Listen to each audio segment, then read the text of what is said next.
and welcome to my YouTube channel. My name is Holly, or Sewing in Scottish, and thank you for joining me today. I am going to be doing a little Selfless Sew vlog to go along with the challenge that is happening in April this month over on Instagram. Selfless Sew April 23, that is organised by Crystal at my social thread, Claire at Stitch Sew, and Adele over at Sew for Serenity. You can find them there on Instagram and on YouTube, though this is an Instagram based challenge. I wanted to talk to you about menswear today, so that is my plan. I don't have big plans for this challenge. I am not going to be sewing 3, 4, 5. I'm going to be sewing one thing, maybe 2, but one thing. So that would be a pretty short plans video if that was going to be all I talked to you about today. But it's not. I wanted to focus on menswear just because at this point I have made quite a lot of menswear patterns, and yeah, I don't know if you have, but I am going to share with you today some of my favourites and some recommendations, as well as things to watch out for before I show you what I'm going to make for my other half. A little bit more about the challenge. So as I said, it's over on Instagram, organised by Crystal Claire and Adele. I think at this point they have over 50 sponsors, which is incredible. The aim of the challenge is to encourage you to sew something for someone else, to sew selflessly. I sew very selfishly. I enjoy the process of making something for myself. I don't necessarily enjoy the process of making something for someone else, because at that point you want it to be perfect. When it's me, I don't really care. When it's for someone else, then I start to worry. But I have to say, being able to gift something to someone that you have made is a pretty special experience, and I know that they value it because you made it, and if they like it and wear it, even better. There are 5 categories in the challenge, so your makes can be divided up into whichever category. They are menswear, that's me, ladies wear, children 0 to 2, which I guess is babies up to 2, children's 2+, and pets and accessories. And when you post your make, the reveal date will be April the 30th is your reveal date. That was just a quick calculation as how many days are in April, but it's definitely 30. Post your make under the hashtag SelflessSew April 23. On April the 30th, tag Crystal Claire and Adele in your make and post what category you're making under, because it's not always instantly obvious, and where you are in the world, and they will choose some winners, I think is the plan, which is very exciting. So the first menswear pattern that I wanted to talk to you about today is actually a fibre mood pattern. I know quite a lot of us in the sewing community are familiar with fibre mood patterns, and they're women's wear, but I haven't seen a huge amount of people making up their menswear patterns. They have about a dozen, maybe slightly more, and I have a couple. I have made one, and it is this one. This is their Calvin sweatshirt, which is just your standard man sweatshirt.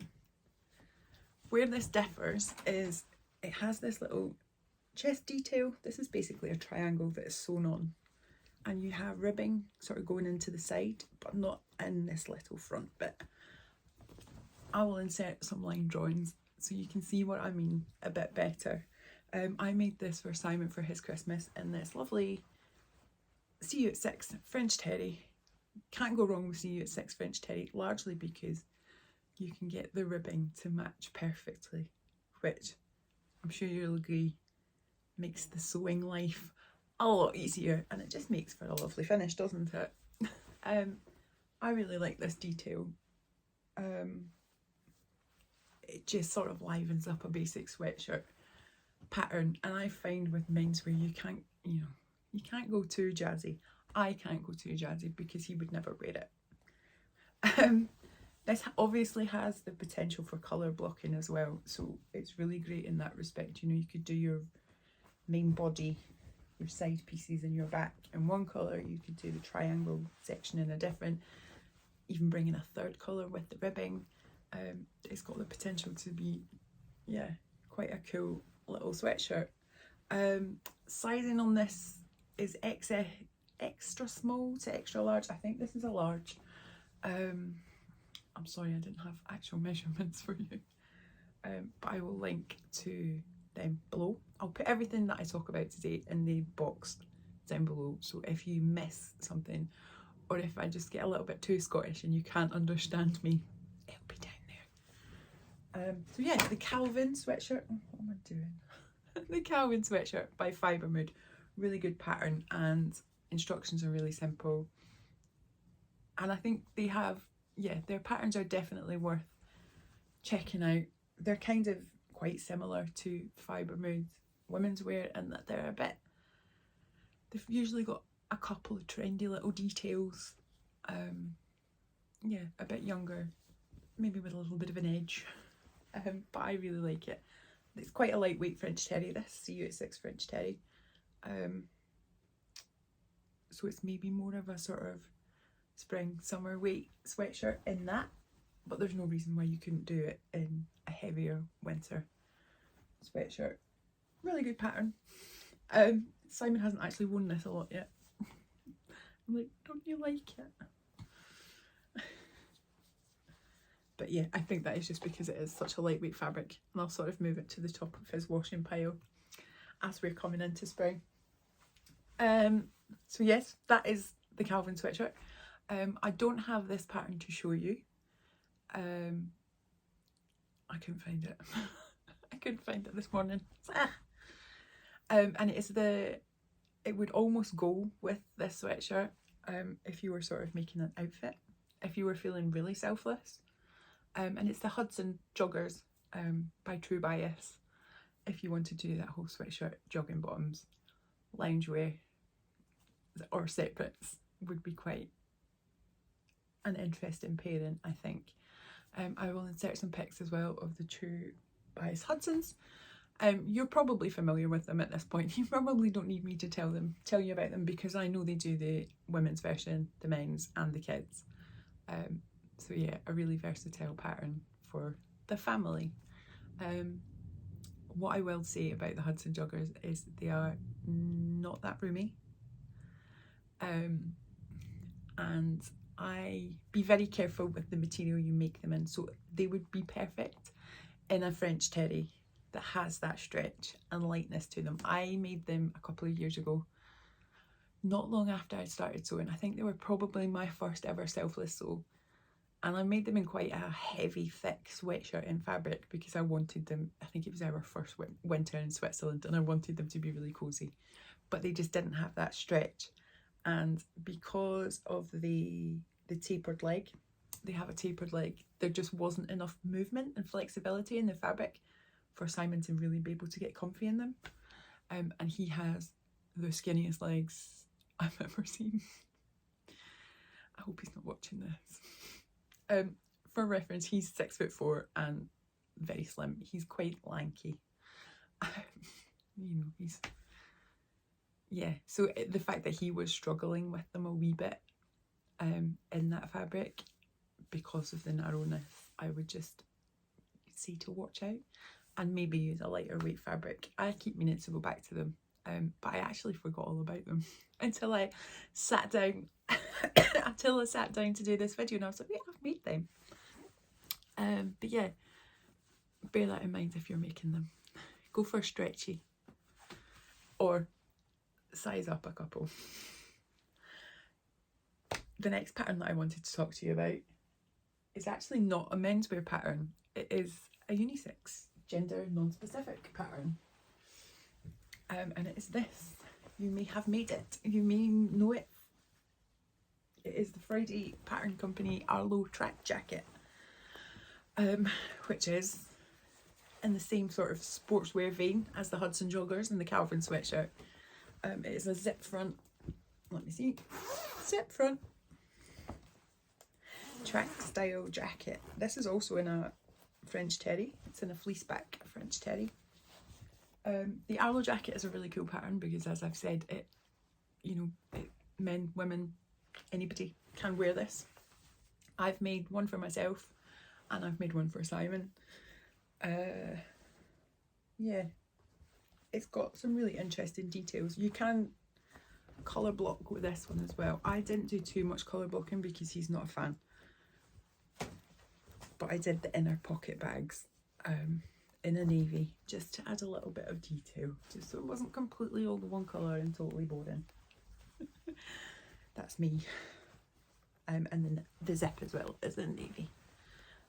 It's a really straightforward sew. I was really proud of myself when I had done my first one, because I thought I think I'd been sewing for about a year at that point, and yeah, just wasn't confident that I was ready to tackle something with a zip and jersey, and in the end was pleasantly surprised by how easy it was. It's even easier now, I guess, because they have recently, Freddie Patton Company recently added a sew along video to their YouTube channel, which is always great. I like to have my hand held and I like to see things visually. It's just the way I am. I will say with this pattern, watch your sleeve lengths. It's kind of in the middle, so they were a bit long for me and they were far too short for Simon, but he has very long arms. So yeah, just check, measure your sleeve length.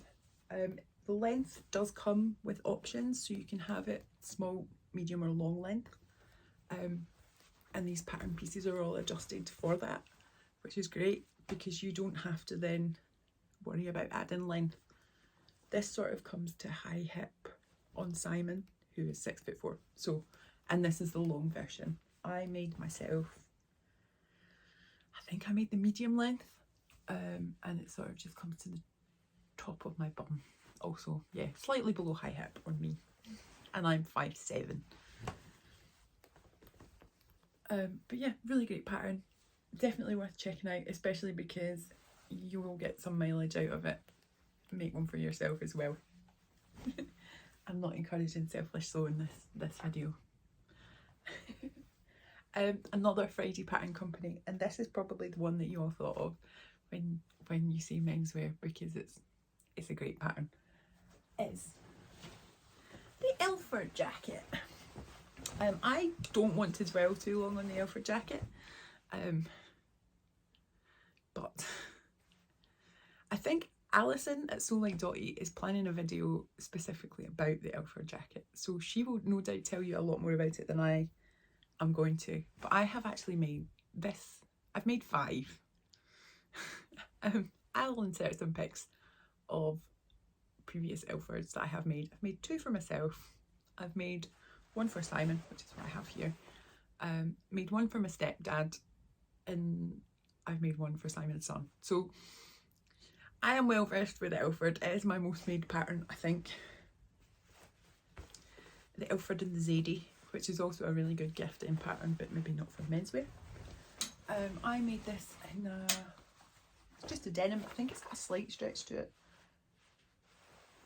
Navy denim. You can see the pockets.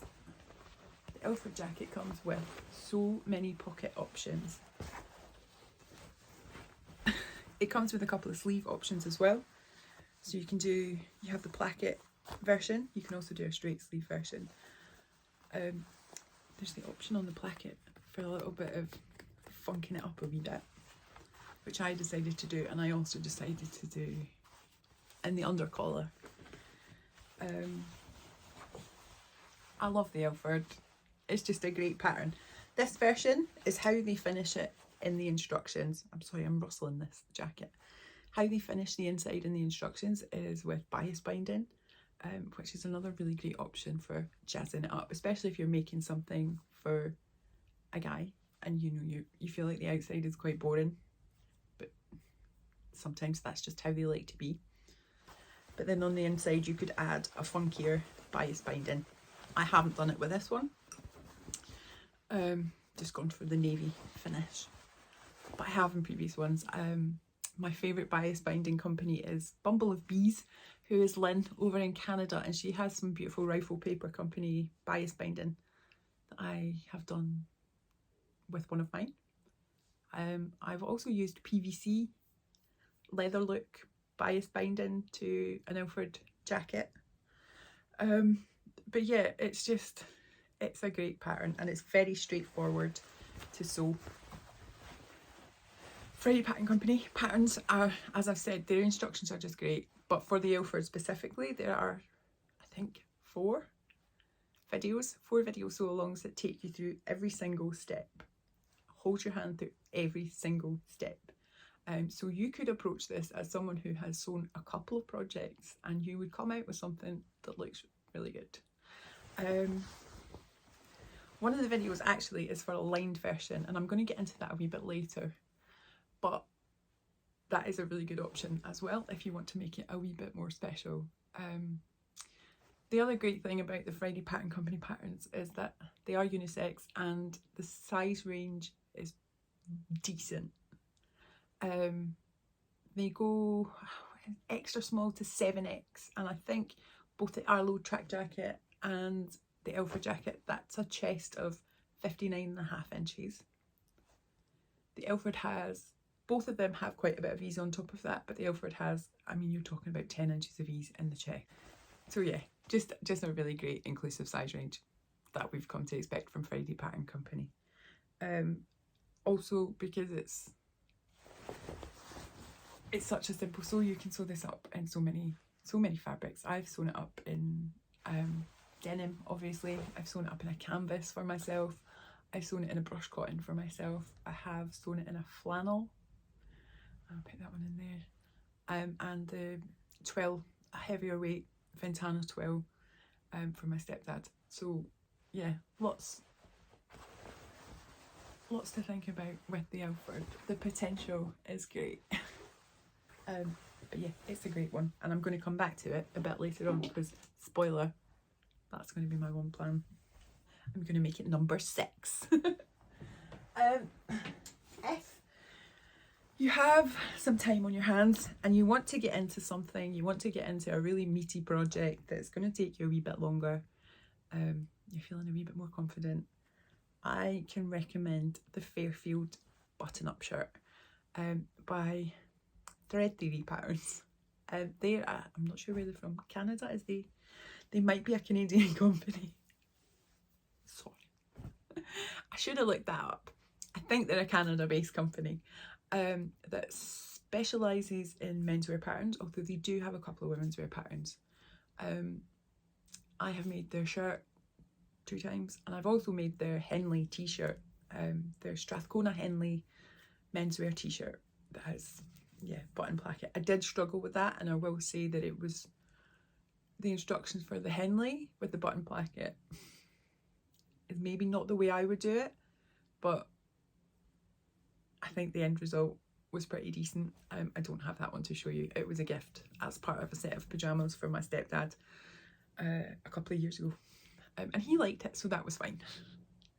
Their Fairfield button-up shirt is just your classic button-up with options of either doing it more of a relaxed fit with no darts or having sort of fisheye darts in the back to make a smarter sort of work shirt. I have made 2 for Simon and they're both very different. The first one I made was this bad boy. This is in a Robert Kaufman mammoth flannel. And yeah, relaxed fit, nice and chunky, perfect for winter. It has your front details, nice pocket, button placket, collar, cuffs, everything's into the back yoke there. Just a really sort of classic shirt. He loves this, he wears it all the time. And because he liked it so much, I thought I would make him another one, and I have actually spoken about it on this channel before. Last summer I then made him this one, which is a slightly smarter version, in this quilting weight cotton that I thought would be perfect for the office. And it is lovely, it's beautiful, it doesn't fit him. It is far too tight for him around here, and it just pulls things out of shape. And the issue came about simply because I hadn't thought about how he wears different kinds of shirts. So with the flannel shirt, he's more likely to wear it with a t-shirt underneath and wear it open. Whereas with this, he would wear it buttoned up with nothing underneath. And yeah, just the difference of having your top buttons done makes such a difference in the fit. So I would bear that in mind if you are making this for someone. But yeah, just bear in mind your fabric and think about how they would be wearing the shirt, and pay more attention to the neck measurements if you are going for the smarter buttoned up version. It isn't noticeable on the flannel shirt at all that it doesn't fit around here, just because of how he wears it. So yeah, go for something more relaxed, more casual if you are concerned about things fitting properly here. Whether that's because you know, if you're making a gift for someone, you can't always measure them because it spoils the surprise. You know, like, so can I just measure your neck? Why? But yeah, it's a beautiful pattern. Thread Theory have a really good step-by-step and pictorial instructions over on their website, and I know this pattern has been around a long time, so there are a lot of sew-alongs on YouTube to hold your hand. You will learn quite a lot doing this pattern, flat-filled seams, and it's a proper man's shirt that will teach you techniques, but they are set out quite nicely in the instructions. And yeah, you'll feel like you have learned something by the end of this process. It is quite a long process not to fit. But yeah, it's a great shirt. Their size range runs from XS to 4XL, so it's pretty inclusive, and it has, I think, 2 different size bands, which you don't often see in men's patterns. I think for different kinds of figures. I didn't really look into it, which is why I have a shirt that doesn't really fit. Yeah, that's a great one. Another one that I have that I can't show you is because I got so far with it, which is to say I cut it out of fabric and then panicked and realised I wouldn't have time to make it up before Christmas, and it is now in the abandoned project bin. And that is the McCalls men's pajamas. It's the M8262. I'll pop a pic in them up there. I'll pop a pic of them up there, so you can have a wee look at what they look like. I, as I said, had full plans to make them for my stepdad for his Christmas, and I didn't get around to it. Didn't have time. Will make them up possibly for his birthday in October. They are that kind of traditional style, piped collar, detail, pretty special pyjamas that, yeah, elevated, that are very reminiscent of the Caroline pyjamas by Closet Core for women, for example. So yeah, if you're making pyjamas for the whole family, why not treat the man in your life to your classic McCalls PJs? As I said, I haven't actually gotten around to sewing it up, but I have cut it out, and you know, everything looks as it should. Everything looks like it makes sense. If you've made the Caroline pyjamas for men, or for women, or similar style pyjamas, I don't think you will struggle with assembling these. There's nothing that jumps out as being, wait, why? And yeah, hopefully I'll get them made up at some point this year. I'm not going to say I'll do it in April. Don't have the time. Approaching the end of the uni year. So yeah, I'm unlikely to get them finished before the end of the month. So I'm not even going to set myself that task. But yeah, a really great pattern. Another pattern company that I wanted to talk to you about for menswear is Wardrobe by Me Patterns, and they are Danish based. I have not actually made any of the menswear patterns. I have made one of their women's wear patterns twice. I liked it so much that I made another one straight away. That was their half zip sweater. But yeah, they have an awful lot of menswear patterns that are, I would say, probably not like I'm not sure how to phrase this. It doesn't feel like their menswear patterns are an afterthought. I don't know which came first, I can't tell. I feel like they have a similar amount of menswear and women's wear patterns. and they have such a good range and variety that I think you could find a man pattern for anyone in their selection. I would like to embark on some cargo short making for Simon in the summer, because as I've said, lanky long legs. If I could find him the perfect pair of shorts that I could make for him, I think he would be delighted. Because yeah, he wears them a lot in the summer. He wears shorts to death. So I am going to give their cargo shorts pattern a good go. And they have lots of sew-alongs on their YouTube channel that I think will hold your hand through that process. And yeah, it's a little bit daunting. I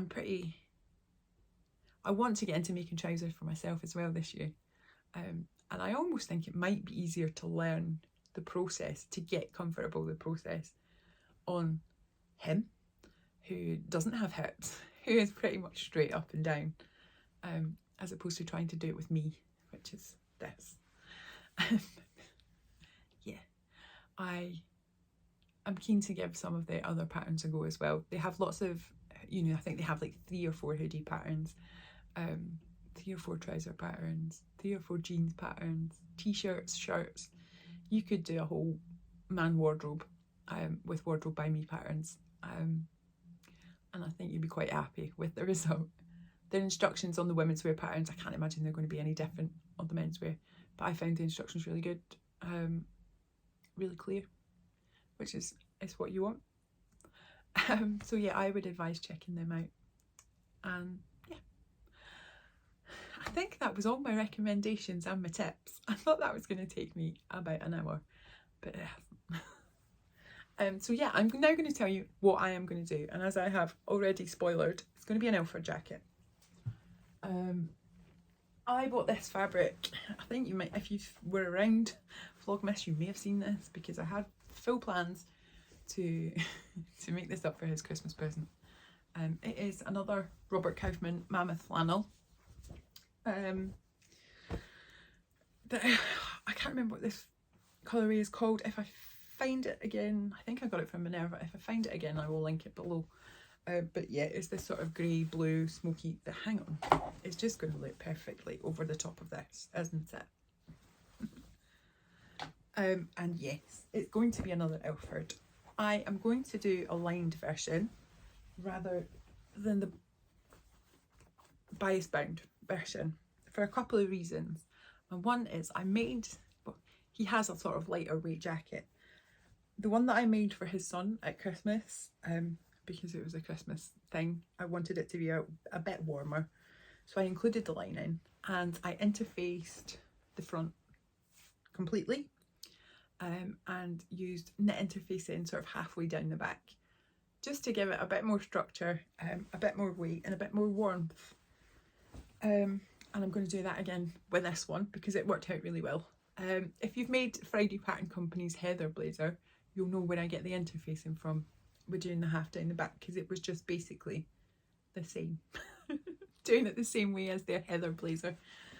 And yeah, I just basically cut out the lining and the interfacing with the same pattern pieces, stuck it all together. The lining, they do have a tutorial how to line it. It's flat lined, so it was very straightforward and very quick. I don't really felt that it added on a huge amount of extra time to the Ilford process.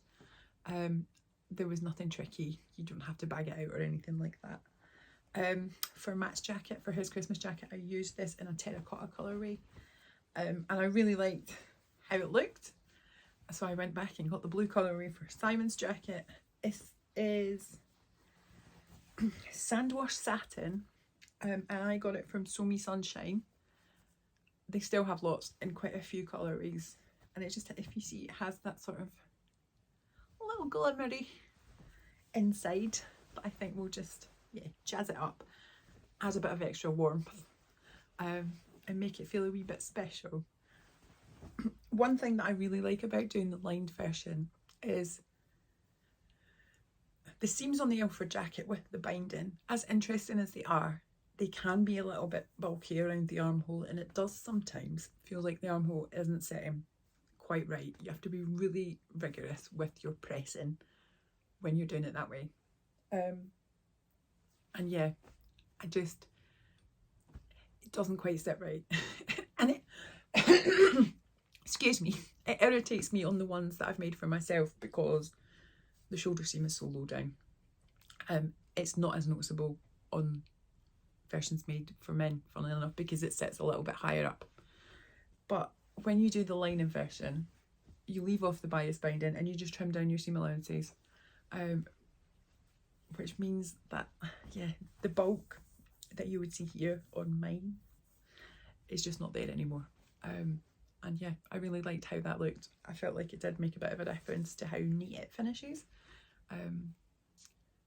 So yeah, worth bearing in mind. I guess if you're doing the version with the binding on the inside, you don't necessarily have to bind the whole sleeve head.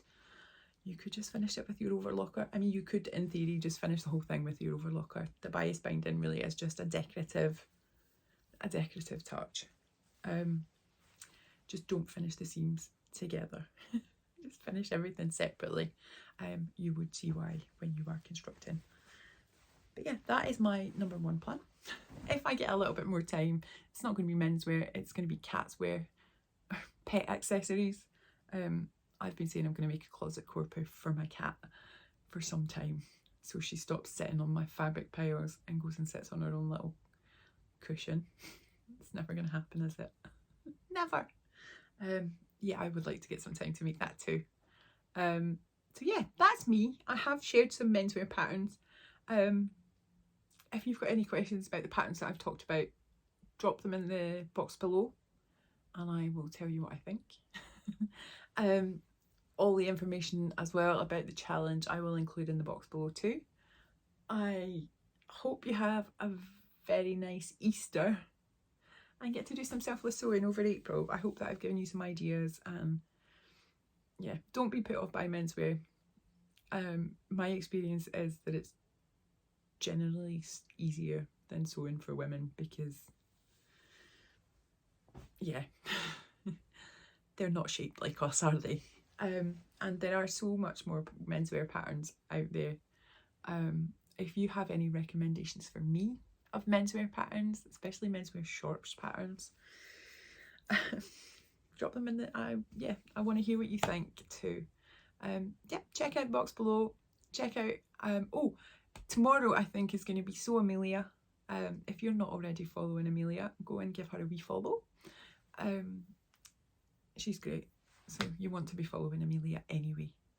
But yeah, give her a watch, and I look forward to seeing what you've made on the 30th of April. Don't forget the hashtag is SelflessSew April 23, and your reveal date is the 30th. Take care, guys. Thank you for watching, and I'll see you soon.